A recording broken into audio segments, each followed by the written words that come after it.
Bonjour à tous, je suis Barek et bienvenue sur la tribune de Coruscant pour cette nouvelle vidéo sur l'analyse du trailer de la saison 2 de The Bad Batch. Dans la saison 2, des mois se sont écoulés depuis les événements de Kamino qui ont mené à la conclusion de la saison 1, alors que le Bad Batch, également connu sous le nom de Force Clone 99, continue à naviguer dans l'Empire après la chute de la République. Les membres du Bad Batch croiseront le chemin d'amis et d'ennemis, nouveaux et familiers, alors qu'ils entreprendront diverses missions de mercenariat qui les mèneront dans des endroits inattendus et dangereux. Cette saison marque évidemment le retour de Dee Bradley Baker dans le rôle de tous les clones et de Mitchell Hong qui interprétera de nouveau Omega. Rhea Perlman revient en tant que Sid, Nazir Dalal en le vice-amiral Rampart et Wanda Sykes fait ses débuts en tant que fille Genoa. De plus, la liste complète des épisodes nous a été fournie avec les dates et les titres. Ainsi, la série commencera le 4 janvier 2023 pour se conclure le 29 mars 2023 et on peut remarquer 3 dates avec 2 épisodes. Les épisodes pilotes et les épisodes finaux, c'est une chose qui n'est pas inhabituelle, mais également au milieu de la saison avec les épisodes 7 et 8. Passons maintenant à l'analyse du trailer. Il démarre sur une scène déjà aperçue dans le teaser, au bord du Nil avec un lagon. Hunter, Wrecker et Echo ont récupéré une caisse, se font pourchasser par des crabes géants et sont secourus par Tech à bord du Marauder. Omega semble être dans la même situation, mais séparé des 3 clones. Dans une ville qui semble dévastée, Hunter et Wrecker se cachent des canonnaires TIOBA, des transports d'infanterie offensifs basse altitude. Il s'agit probablement d'une patrouille et non d'une traque puisque les sphères de tir laser sont rentrées.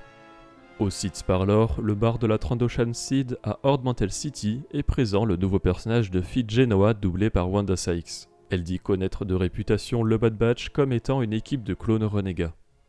Plus tard, le Marauder se dirige vers une planète qu'il est difficile d'identifier.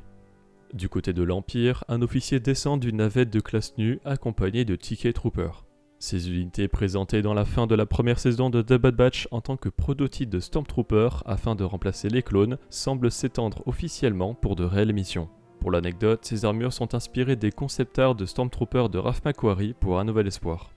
Un peu plus tard, une énorme créature apparemment métallique, peut-être un engin, semble tout détruire sur son passage. Pour quelque chose d'aussi énorme, cela pourrait nous rappeler un élément annoncé dans la saison 2 de The Clone Wars, avec le double épisode sur la bête de Zillo. Pour rappel, la bête de Zillo est une créature gigantesque originaire de Malastar, qui avait été ramenée sur Coruscant pour étudier sa peau résistante à toute arme que possédait la République, même au sabre laser. La bête a finalement été tuée avec du gaz et Palpatine a ordonné à la docteure Sion Verbol de cloner la bête de Zillo. Depuis, nous n'avons eu aucune nouvelle de cette intrigue. Comme The Bad Batch fait partie des œuvres dirigées par Dave Filoni et son équipe, un lien avec The Clone Wars est évidemment attendu. Retour chez le Bad Batch, l'escouade fera de nouveau équipe avec Rex. Ils se rendront d'ailleurs ensemble sur ce qui ressemble à Coruscant. On les voit même s'infiltrer dans un destroyer stellaire de classe Venator et se rendre sur le pont.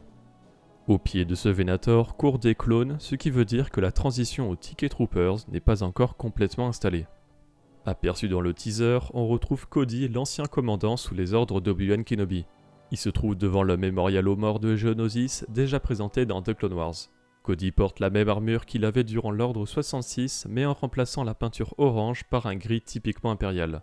Il évoque que de plus en plus de clones mettent en doute les ordres de l'Empire, et Crosshair, fidèle à lui-même, les désigne comme des traîtres.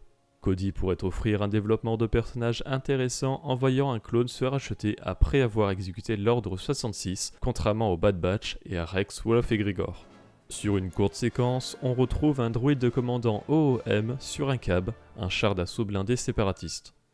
D'ailleurs, ces véhicules se retrouvent juste après dans une scène dans une forêt. Ils sont peints en vert et pilotés par des Trandoshan. Un Wookiee semble avoir été capturé par ces derniers, ce qui n'est pas étonnant vu la rivalité entre ces deux espèces. Avec ces informations, la planète pourrait être Kashyyyk, mais rien n'est sûr. À bord du Marauder, Omega tient dans sa main un objet rond et doré, probablement un objet qui aura une importance plus tard.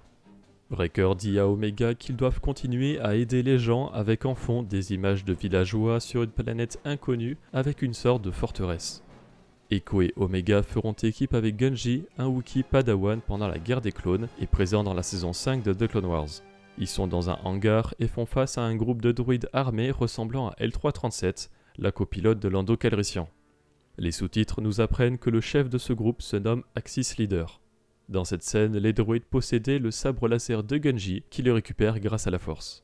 Wrecker détruit à l'aide d'un lance-roquette un chasseur V-Wing de classe Nimbus Alpha 3, qui est le modèle de vaisseau de base utilisé par l'Empire à ses débuts, remplacé plus tard par les chasseurs taille. On retourne ensuite sur ce qui ressemble à Coruscant avec des couloirs et des pubs holographiques comme dans l'attaque des clones.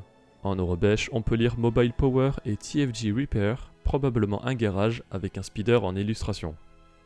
Ensuite, un des membres du Bad Batch, probablement Wrecker vu la taille des bras, est attaqué par une créature et dans un tunnel, Ecotech, Omega et Phi Genoa tirent en l'air. Sur la planète, avec les paysans et la forteresse, Cody mène ses troupes de clones contre des droïdes séparatistes, probablement des renégats qui ont réussi à réactiver quelques droïdes après l'Ordre 66. Toujours sur cette planète, ce qui pourrait être le leader braque un blaster sur l'officier impérial accompagné de ses Ticket Troopers, vus précédemment. En même temps, une femme parle et il s'agit probablement de l'officier de l'Empire. En effet, les sous-titres la désignent comme étant la voix d'une gouverneure se nommant Tawny Ames. Quelques plans reviennent au Sénat galactique avec Palpatine encore présent, Masameda à ses côtés. Et pour accompagner ces scènes au Sénat, qui de mieux que le retour de Bail Organa, vu récemment en live-action dans Obi-Wan Kenobi et en animation dans Tale of the Jedi.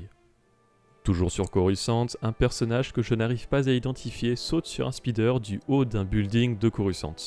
Scène très intéressante, le Bad Batch se rendra sur Sereno dans la résidence du défunt Count Dooku. Ce bureau a déjà été vu dans The Clone Wars, par exemple lors de l'attentat raté d'Asajj Ventress contre son ancien maître. Par rapport au teaser, on peut noter l'absence des clones commandos qui emprisonnaient des Twi'lek, de Nitro, d'un personnage masculin qui a à peu près l'âge d'Omega et du vice-amiral Rampart. On voyait également Omega infiltré au Sénat galactique et Cody et Crosshair face aux villageois.